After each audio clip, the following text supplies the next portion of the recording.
d'entrée de jeu, je laisse le ventilateur pour cette vidéo, s'il vous plaît. Donc, on va aborder une thématique en fait qui est vraiment rarissime hein, sur cette chaîne, étant donné que je parle assez peu de mes enfants, je trouve en tout cas. J'évite d'en parler parce que pour moi, ce qui se passe à la maison reste à la maison, notre vie intime c'est notre vie intime. Mais il m'est arrivé une petite victoire, on va dire, ces derniers temps. Alors attention, j'appelle victoire ce qui n'en est peut-être pas encore une, mais je me dis qu'on est quand même sur la bonne voie.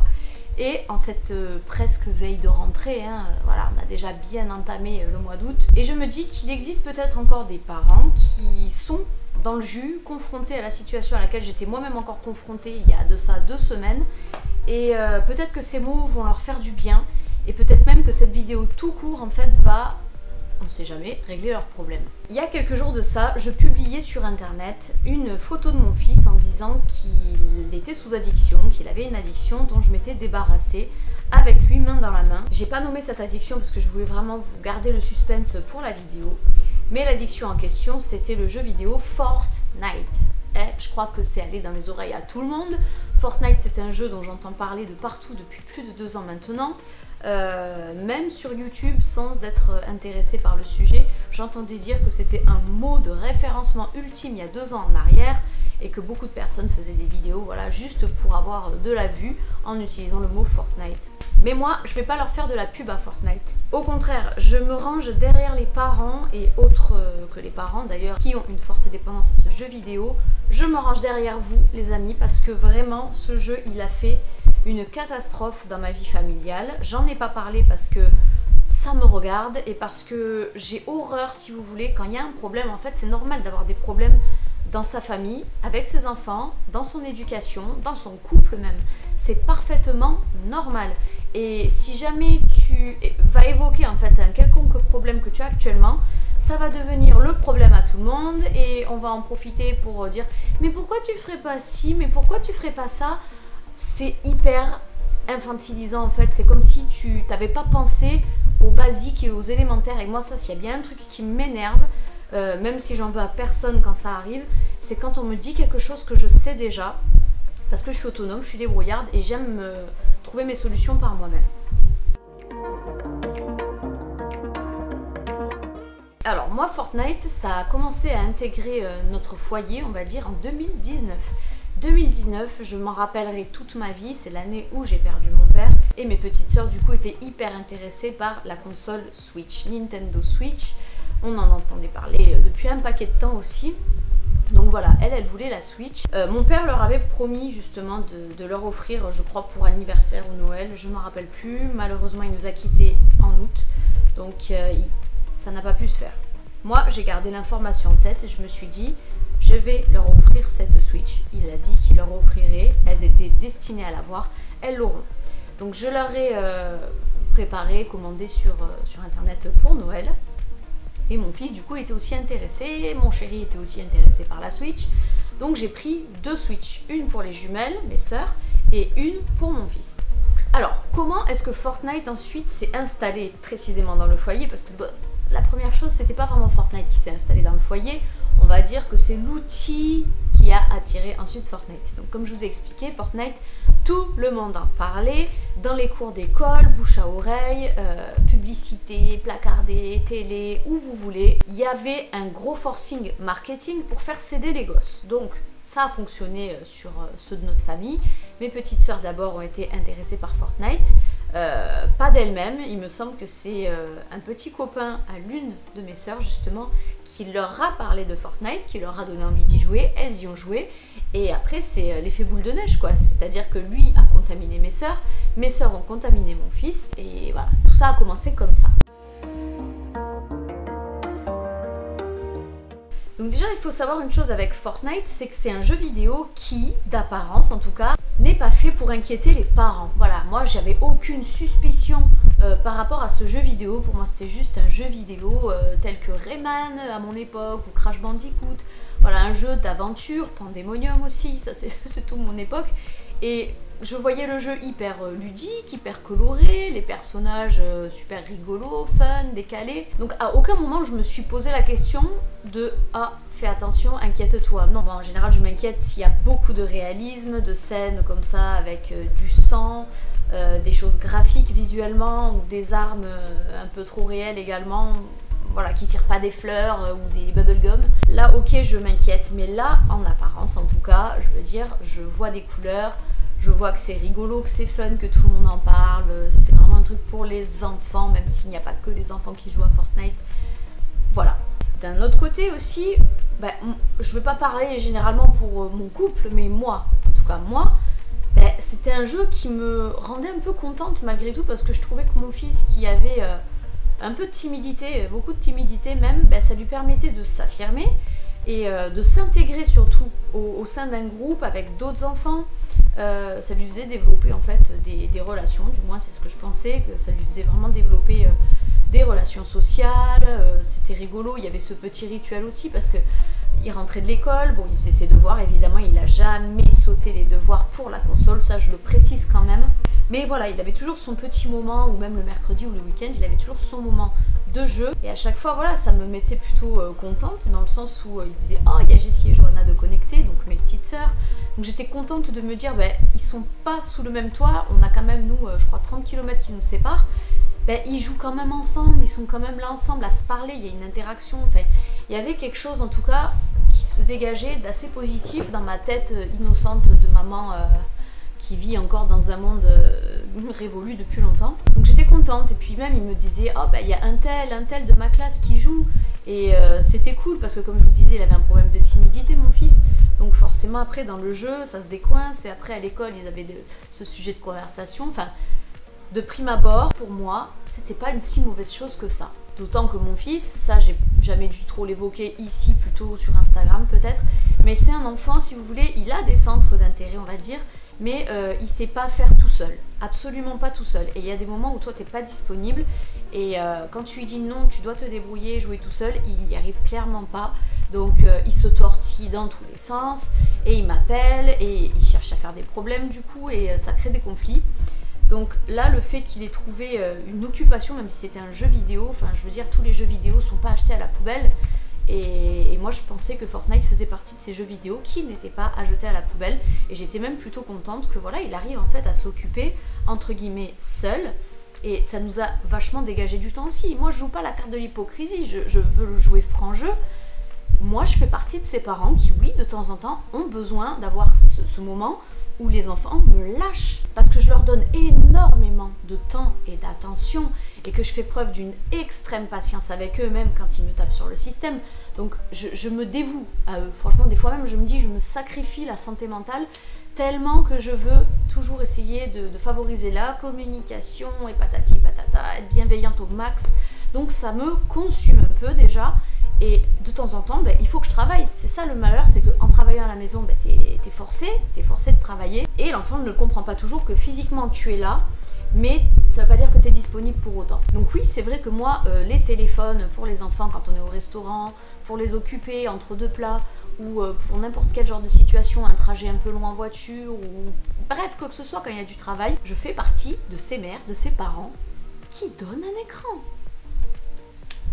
On n'est pas parfait, et c'est pas grave. Et donc on a goûté finalement au fait d'avoir un peu de temps de libre, d'avoir 1, 2 heures, 3 heures par-ci par-là, où l'enfant nous laissait tranquille, où on pouvait avancer dans notre rangement, dans notre tri, dans notre ménage, dans nos projets professionnels, bref, dans quoi que ce soit d'autre, que d'être toujours interrompu et de séquencer en fait notre journée. Il n'y a rien de plus désagréable que d'avoir une journée entrecoupée. Donc c'était pratique, on y a pris plaisir, on se disait qu'il n'était pas trop mal dans ce qu'il faisait. Voilà, on a vécu dans une illusion. Alors là où j'ai commencé à me rendre compte qu'il y avait un problème qui s'installait, c'est qu'il s'isolait de plus en plus, cet enfant. Il s'isolait beaucoup dans sa chambre, évidemment, il voulait être tranquille, il voulait tout simplement être au calme, chose qu'il ne faisait jamais avant. Je vous ai expliqué, il était toujours dans mes pattes, toujours dans mes bottes, toujours derrière moi. Et là, en fait, il s'isolait de plus en plus. Alors c'était très appréciable au début, mais bon, je me suis quand même assez vite préoccupée du pourquoi le gamin était toujours isolé dans sa chambre. Et ça allait même plus loin que sa chambre, c'est-à-dire que même quand on voulait organiser une promenade, un pique-nique, une sortie, ben il voulait plus, même aller au magasin, il avait pas envie, même pour faire les courses, on lui disait tu viens Aaron, on va faire les courses. Oh non, non, je reste là s'il te plaît, maman, je veux rester là. Il voulait jamais venir avec nous. Et là, voilà, c'était toujours un bras de fer pour le faire céder et pour lui faire comprendre qu'il devait venir avec nous. Autre chose que j'ai remarqué, c'est qu'il perdait un peu ses centres d'intérêt de base. C'est-à-dire que de base, les centres d'intérêt d'Aaron, c'était la construction, tout ce qui était manuel, le bricolage. Il adore réparer les choses cassées aussi. Donc il rejetait un petit peu tous ses centres d'intérêt, il n'avait plus trop d'intérêt pour ça en fait. Disons que le jeu Fortnite avait vraiment ponctionné tous ses autres intérêts. C'est fort ce que je vais dire, mais ça me fait penser un peu à une secte. Vous savez, les sectes qui vous coupent en fait de votre vie d'avant, de tout votre entourage, qui vous met à dos votre entourage. J'avais vraiment ce sentiment de secte. Alors je ne dis pas que Fortnite est une secte, mais si je devais faire une comparaison en termes de ressenti que moi j'ai eu, on était les deux pieds dans le plat. Ce qui se passait aussi, c'est qu'il rejetait l'école. Alors Aaron, il a jamais trop aimé l'école, on va dire. Il n'a jamais été trop copain avec l'école et les méthodes scolaires. Donc c'est vrai que c'était un peu compliqué déjà à la base de le faire travailler, mais alors dès que Fortnite a intégré notre vie et notre foyer, c'était d'autant plus terrible. Parce que imaginez combien les devoirs sont barbants à côté d'un jeu qui nous appelle et qui est nettement plus attractif. De devoir traverser en fait l'épreuve des devoirs pour avoir le jeu vidéo après, c'était insoutenable pour lui, c'était crise de larmes sur crise de larmes. Il tapait des pieds, il tapait des poings, il se mettait en furie, il était tout rouge de colère. J'ai d'ailleurs été convoquée à 2 reprises par la maîtresse en disant il faut qu'il se passe un peu quelque chose là chez Aaron parce que sinon il ne pourra pas passer la classe supérieure, ce qui était mais inconcevable pour moi, connaissant les capacités intellectuelles de mon gamin. Je pouvais pas, en fait, même si c'est pas une punition de redoubler, mais c'était une punition pour mon éducation, vous voyez. Parce que moi, je le stimulais, on mettait vraiment de la bonne volonté et on y mettait vraiment de la patience aussi pour essayer de pas le dégoûter des devoirs. Et là, en fait, je me faisais doucement piquer mon éducation par un jeu vidéo, mais j'en prenais pas encore trop conscience. C'est-à-dire que je disais, ah, chiant ce jeu, mais pas plus quoi, je disais il faudrait réduire un peu la consommation. Donc voilà, ce que j'ai vraiment remarqué finalement, on va dire dans les problèmes que ça commençait à amener, c'était que mon fils, il se projetait dans ce jeu vidéo de Fortnite, dans cet univers coloré, dynamique, super plaisant et attractif pour les enfants. Mais à un point où la vraie vie, si vous voulez, elle était devenue fade et insipide pour lui. La vraie vie en fait, elle était devenue nulle parce qu'il n'y a que des obligations, il n'y a que des parents qui me disent quoi faire et comment faire. Quand je suis avec eux, ben, je ne suis pas avec mes copains, je ne peux pas parler comme je veux, je ne peux pas être comme je l'entends, je ne peux pas décider de ce que je fais. Et ça le faisait peut-être brûler quelques étapes dans sa vie, de grandir un peu trop vite comme ça, parce qu'il avait vraiment une attitude finalement d'adolescent. Ouais, c'est ça en fait, hein, ça l'a vraiment propulsé dans une phase adolescente. Alors que, s'il vous plaît, mon fils, il a 9 ans, quoi, 9 ans et demi, mais il a commencé l'année d'avant, donc 8 ans. Donc ça, c'était quand même assez compliqué de se dire que t'as un adolescent de 15-16 ans à la maison en pleine crise, alors qu'en fait, il n'en a que 8. J'avais vraiment très peur pour l'avenir.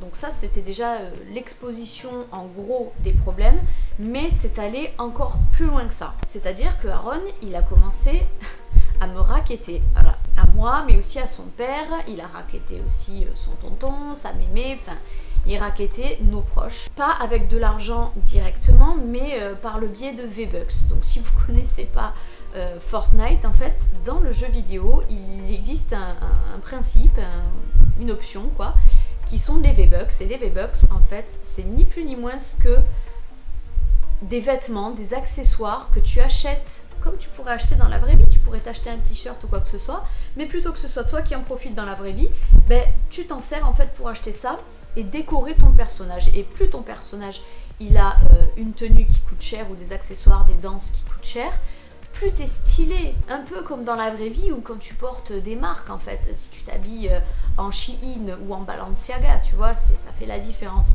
Et ça déjà, au début je savais pas trop ce que c'était que des V-Bucks, je pensais que c'était des petits bonus à débloquer, mais je pensais que ça avait un intérêt dans le jeu, que ça avait un intérêt pour le rendre plus fort ou j'en sais trop rien. Mais que dalle! Mais en fait, que dalle, c'est que de l'accessoirisation, quoi. Et je l'ai appris que là, il n'y a pas trop longtemps, en fait, que c'était que de l'accessoirisation qui ne servait en rien à l'avancement de à la progression de ton personnage. Et à chaque fois, il venait nous demander « Papa, maman, achetez-moi des V-Bucks, achetez-moi des V-Bucks, je veux des V-Bucks, s'il vous plaît des V-Bucks. » C'était devenu régulier, il en demandait constamment et de plus en plus cher parce que voilà, il y avait une nouvelle tenue ou une nouvelle danse qui sortait, ça lui faisait super envie, mais ça coûtait quoi, 50 €, 60 €, donc il nous demandait clairement de mettre 50-60 € dans cette garde-robe en gros, ou dans la danse, enfin vous voyez, je suis un peu vaseuse encore sur le sujet. Juste pour qu'il ait un beau personnage, quoi. Et pour se faire accepter aussi dans le jeu, ce qui se passait aussi, c'est que quand on lui créditait juste de l'argent V-Bucks pour qu'il puisse acheter ce qu'il voulait, et bien il faisait des cadeaux en fait aux joueurs. Mais pas des cadeaux forcément à mes petites sœurs ou quoi que ce soit où il y avait un retour équitable ou j'en sais rien, à vraiment son best friend. Que dalle, il offrait ça comme ça, tire l'arigot, juste en fait pour passer pour le gars généreux, il achetait en gros la sympathie des autres avec ça. Et ça, pour sa construction de personnalité, c'est vraiment hyper nocif. Il fallait surtout pas qu'il se dise, ben moi pour me faire accepter des autres, en général dans la vie ou quoi que ce soit, parce qu'il y avait vachement l'amalgame entre la vraie vie et la vie virtuelle, ben en fait il faut que je sois gentil avec les autres et il faut que je leur achète ce qu'ils veulent pour leur faire plaisir, comme ça ben ils m'acceptent. Non mais et puis quoi encore? Donc pareil que pour les devoirs, quand on lui refusait les V-Bucks en lui disant qu'on en avait trop acheté, qu'on avait trop mis de sous dedans, il le comprenait plus, donc il pleurait, il faisait des crises de nerfs encore une fois, beaucoup de chantage également. Et un jour, bon ça j'en rigole beaucoup parce que il a tenté un sale coup, mais en vrai c'est pas drôle, hein, c'est vraiment pas drôle, ça aurait pu être dramatique pour moi. Mais c'est que un beau jour je découvre un petit bout de papier près de ses affaires, donc moi je fais le ménage, vous savez que je trie énormément, que je jette tout le temps. Je prends le papier, je le déplie, et je vois une série de chiffres sur ce papier. Et cette série de chiffres m'est un peu familière. Et d'un coup je comprends ce qui m'arrive. Il avait usurpé ma carte bleue et il avait noté mes codes de carte. Sauf que lui, il comprend pas qu'il y a un crypto, qu'il faut renseigner un peu plus d'informations que le simple série de codes qu'il y a sur la carte bleue. Dieu merci.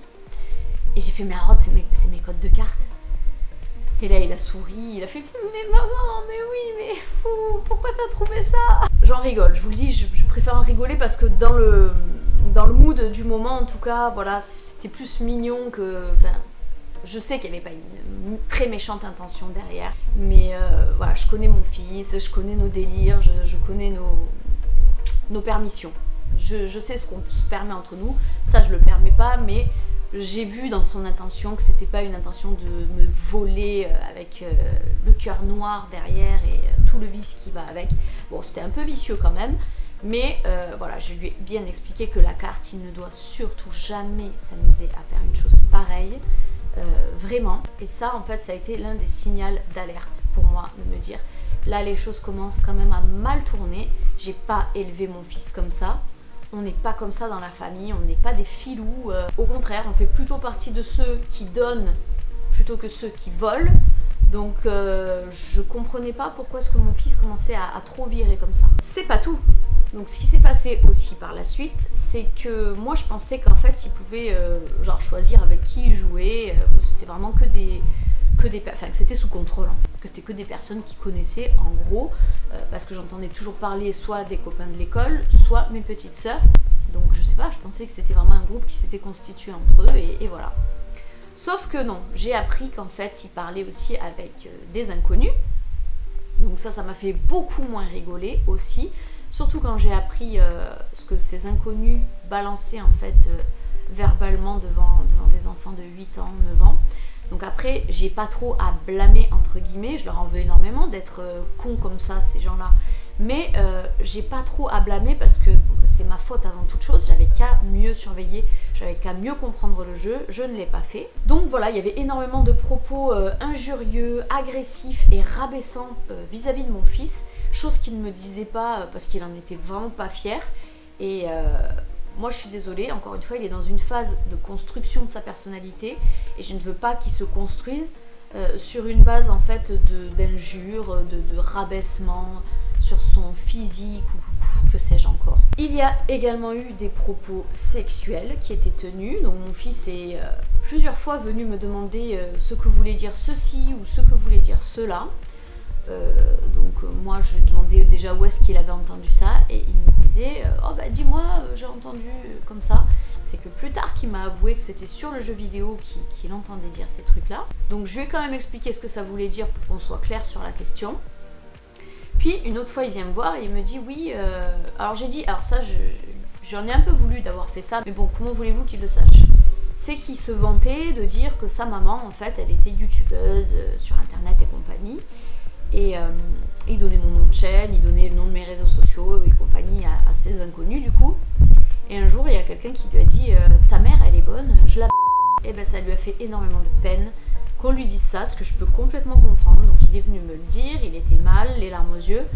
Je lui ai expliqué, écoute chérie, tu sais dans la vie, il y en a qui le diront toujours, il y en a qui le penseront toujours. Détache-toi de ça, ne commence pas à faire partie de ces gens-là. Oh tu touches pas à ma mère.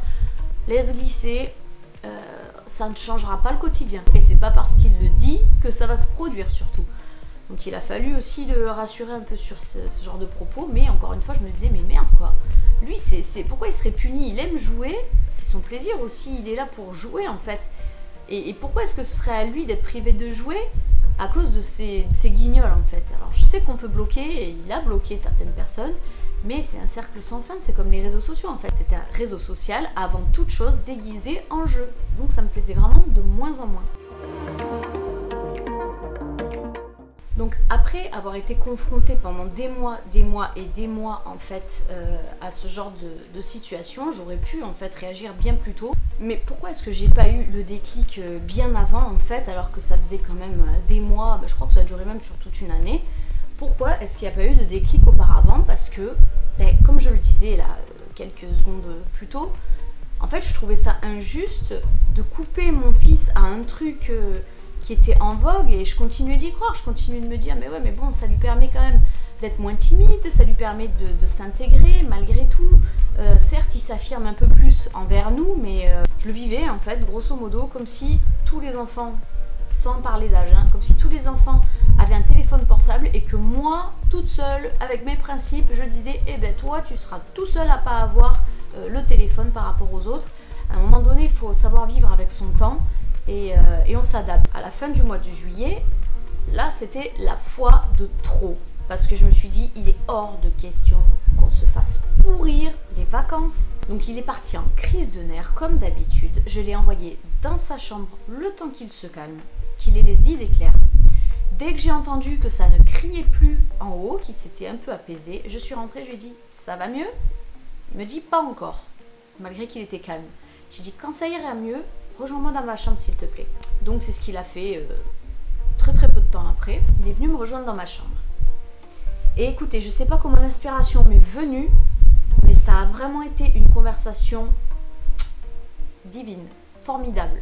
J'ai été aidée par quelqu'un, je crois, parce que honnêtement, la conversation qu'on a eue a porté ses fruits en une fois. Il n'y a pas eu besoin de répéter quoi que ce soit. Il n'y a pas eu besoin de faire des piqûres de rappel, quoi qu'est-ce. Ça a été radical. Donc je lui ai expliqué, je lui ai dit, maintenant écoute-moi. Moi j'ai envie de te donner mon ressenti par rapport au jeu Fortnite. Je lui ai dit, tu sais, ce n'est pas la console en soi qui me pose un problème.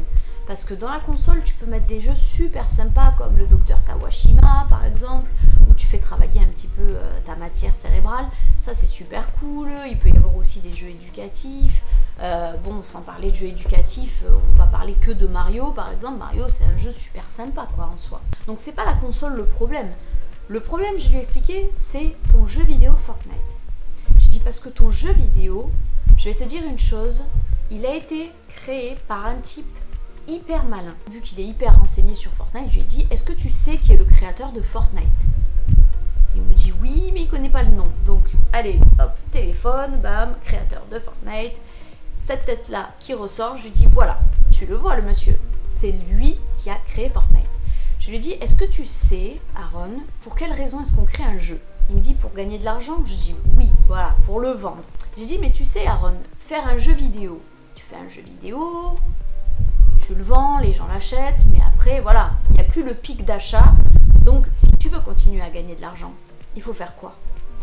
il faut refabriquer un autre jeu vidéo. Mais faire un jeu vidéo d'une telle qualité, ça prend du temps, c'est long. Et le temps qu'ils mettent à constituer le jeu vidéo, ben forcément, il y a un manque à gagner pendant ce temps-là. Donc c'est un peu moins lucratif pour le monsieur. Alors je préfère le dire tout de suite, il se peut que je dise des conneries parce que je suis pas renseignée de fou, mais tant que ça convainc le gamin. En fait, le type, il est hyper intelligent parce qu'il s'est dit, je vais faire un jeu, un seul unique jeu. On va juste faire des saisons à ce jeu. Comme ça, il évolue tout seul. Je n'ai pas à me prendre la tête, en fait, à créer d'autres jeux. On en crée un et on essaye de gagner de l'argent en vendant des choses au sein de ce jeu. Comme ça, je continue à gagner pépette, mais je me casse plus la tête, en fait, pour créer un autre jeu. J'ai dit, donc déjà, tu vois que ce jeu-là, par rapport à un autre, il y a une intention qui est beaucoup plus différente. Il réfléchit. Aaron, c'est un gamin qui cogite beaucoup. En fait, il faut lui parler logique à lui. Tu peux pas l'endormir voilà, avec des trucs en lui disant juste c'est mauvais pour toi. Il s'en fout de ça. Lui, il lui faut de la logique. Donc là, déjà, je le voyais, le regard là qui cherchait. Il essayait de faire A plus B plus C. Ça devenait logique dans son esprit. Donc, je lui ai expliqué ça. Ensuite, je lui ai dit, et tu sais, Aaron, le gars, n'oublie pas que c'est un gars qui est intelligent, on est bien d'accord. Donc, il s'adresse pas aux parents. Il va pas faire une pub avec sa tête à lui en disant « Coucou, j'ai fait un jeu acheté pour vos enfants. » Bah non, les parents, ils se laisseraient pas prendre, Aaron. Donc, qu'est-ce qu'il fait? Il passe par les enfants. Sauf que comme les enfants, ils n'ont pas d'argent, qu'est-ce qu'ils font, les enfants? Les enfants, ils viennent demander à leurs parents de l'argent. J'ai dit donc, est-ce que tu vois à quel point ce mec est vicieux, à quel point ce mec cherche il t'incite, il te pousse à aller racketter tes parents, il te pousse à aller nous voler. Est-ce que tu te rends compte, Aaron? Est-ce que tu te rends compte de ce qui se passe là? J'ai dit, et ce type-là, en attendant, est-ce que tu sais à combien est estimée sa fortune? Alors bien sûr, il me dit non, il s'intéresse à la bourse aussi, mon fils, chose que je vous ai pas dit. Il aime, voilà, il s'intéresse à la bourse. C'est bizarre, je sais. C'est hors du commun, on va dire. Donc il me dit non, et je lui dis, ben, sa fortune, elle est estimée à 8 millions, je crois, 8 millions de dollars. Plus ou moins, un peu moins de 8 millions d'euros pour lui parler vite fait. Alors ça l'a un peu étonné. J'ai fait, ouais, Fortnite, si tu comptes là, depuis quand c'est sorti, avoir généré déjà 8 millions avec le jeu, c'est super, en fait, c'est énorme. J'ai dit, donc tu vois finalement les 8 millions que ce monsieur il s'est mis dans la poche, c'est grâce à quoi? C'est grâce à tous ces enfants, tous les enfants qui sont comme toi, qui viennent demander à leur papa et leur maman, s'il te plaît, achète-moi des V-Bucks, s'il te plaît, achète-moi des V-Bucks. Donc en lui parlant comme ça, en lui montrant un visage, là déjà ça lui a fait autre chose. Et après il a essayé un peu de me dire, il me fait, mais maman, mes youtubeurs préférés, ils en parlent sur YouTube de Fortnite. Et c'est là que j'ai rebondi, je lui dis, mais Aaron, je te l'ai dit juste avant. Si ce mec il faisait une publicité avec sa tête en disant achetez mon jeu, est-ce que tu crois que le jeu se vendrait bien mieux que s'il passait au contraire à travers des idoles? Parce que c'est vos idoles, les youtubeurs, vous leur faites confiance, vous les aimez, vous leur faites confiance. Et c'est ça qui est encore plus vicieux en fait, c'est que il n'y a que des marionnettes dans cette histoire. Vous les enfants, les influenceurs, eh ben oui, hein, écoute, les influenceurs aussi sont les marionnettes. Juste tout est super bien orchestré finalement pour que le but soit toujours le même, remplir la caisse. Il faut savoir qu'en 2018, et ça j'ai montré les chiffres à mon fils aussi, en 2018, les V-Bucks ont généré 2 millions de dollars à ce type. 2 millions de dollars, que les V-Bucks évidemment. Donc j'ai dit Aaron, est-ce que t'es riche? Il me dit non. J'ai dit est-ce que nous on est riches? Non. J'ai dit mais lui il est riche par contre. Et il est riche grâce à qui? Grâce à toi. Donc on a regardé dans sa console combien de V-Bucks on lui avait acheté. On en avait acheté pour 250 €, ce qui très honnêtement n'est pas over excessif, bien que ça fasse beaucoup pour moi. C'est pas over excessif, il y a pire. J'ai fait donc toi tu as contribué à hauteur de 250 € pour ce monsieur. D'accord? Imagine ton meilleur ami, il a fait exactement la même chose. Imagine les jumelles, elles ont fait exactement la même chose. J'ai dit, tu vois, en très peu de personnes, en fait, en genre une petite dizaine de personnes de ton entourage, vous dépassez à vous déjà les 1000 €. Comme c'est un jeu qui est interplanétaire, imagine si chaque enfant fait ça comme toi, Aaron. Le gars s'en met plein les fouilles. Il est content, c'est lui le plus intelligent dans l'histoire. Ben oui Aaron, c'est pas toi le plus intelligent, c'est lui. C'est lui, parce que lui, il a réussi finalement à devenir riche grâce à tes parents, grâce à toi. Voilà. Et toi, ta vie, elle est exactement au même niveau qu'avant, au même stade. Sauf que toi, ben, tu te dégrades tes relations amicales, tu dégrades tes relations familiales, tu deviens de plus en plus agressif, t'aimes de moins en moins ta vie. J'ai dit donc tu trouves pas finalement que c'est pire que de voler finalement ce type ce qu'il fait? Non seulement il te vole, mais il te vole aussi ta vie, il te vole tes amis, il te vole tes bons moments, tous les moments que tu pourrais passer en promenade ou quoi que ce soit, il te vole tout. En fait, il te vole ta vie ce gars avec son jeu. Son jeu, c'est déguisé en jeu, mais c'est un réseau social. Et ce qui m'a beaucoup surpris, c'est que mon fils, il a un peu des difficultés à me donner son attention à 100%, surtout quand ça dure longtemps la conversation. Mais là, bizarrement, il m'a pas interrompu, il m'a écouté. Quand je lui disais « tu comprends ? Ça ne te fait rien ?» que je le questionnais comme ça, il me répondait. Et il m'a dit « mais maman, ce serait pour toujours arrêter Fortnite ?» Alors moi, je n'étais pas claire dans mon esprit à ce moment-là, donc je lui dis « non, c'est pas pour toujours, mais pour l'instant, je ne sais pas. » Donc j'aimerais en fait juste qu'on n'en parle plus. On met tout ça de côté, on banne. Et plus les jours passaient, plus le petit changeait. Il n'a pas râlé quand je lui ai dit qu'on arrêtait. Il n'a pas fait « mais non, mais maman, je t'en prie !» comme il m'aurait fait quelques temps auparavant. Il est resté silencieux. Il a été remarquablement sage et discipliné le soir même et je voyais que ça travaillait dans sa tête. Le lendemain, il se lève. Il me fait un perfect sur la journée, vraiment un sans faute.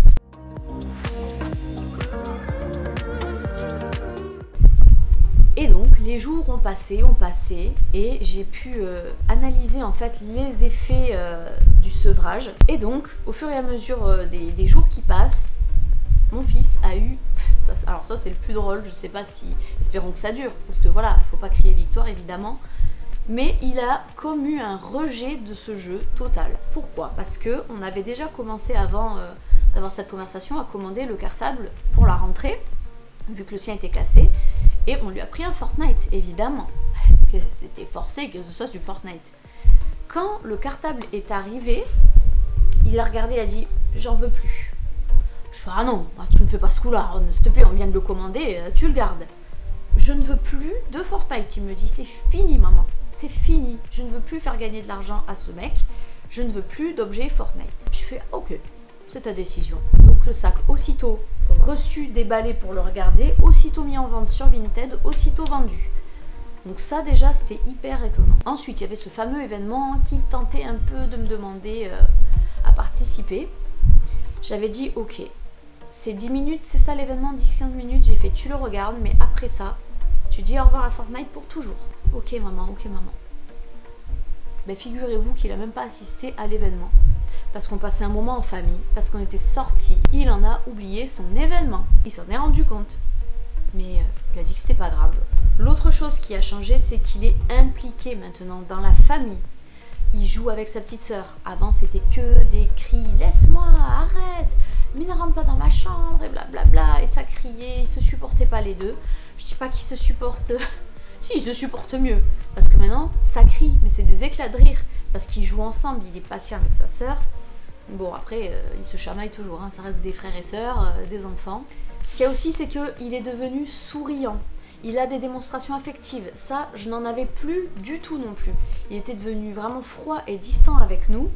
Il nous méprisait beaucoup, quoi. Parce que c'est sûr que quand on lui disait non pour les V-Bucks ou arrête ta Switch, forcément, on était devenus un peu les méchants de la maison.